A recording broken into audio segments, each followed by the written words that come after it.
Tara, samahin niyo ako magkape. Trip na trip ko kasi ngayon yung iced coffee. So, andito ako ngayon sa The Fort Cafe. Matatagpuan niyo itong store na to sa may Champagnat Corner sa may General Ordonez Street, Marikina Heights. Open yung store nila from Monday to Sunday. Pag Monday to Friday is 11 a.m. hanggang 9 p.m. sila. Pag Saturday to Sunday is 1 p.m. hanggang 10 p.m. yung store nila. So guys, affordable naman yung kanilang mga menu dito.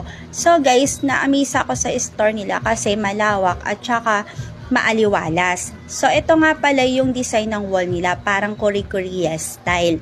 So kung tamang chill ka lang at tambay-tambay, tas free wifi pa rito, diba? Dito ka na perfect to sa'yo. So guys, ayan, meron din sila ditong pasta, tapos may tea rin sila, tsaka mga matcha. Bukod doon, nagsiserve din sila rito ng pastries. So ayan, umorder na ako guys. Habang nag-order na ako dito is tamang nag-selfie muna. So ito nga pala yung in-order ko guys is yung kanilang Vietnamese coffee. Medyo matapang siya pero masarap naman. So guys, ayan, sipsipin ko na.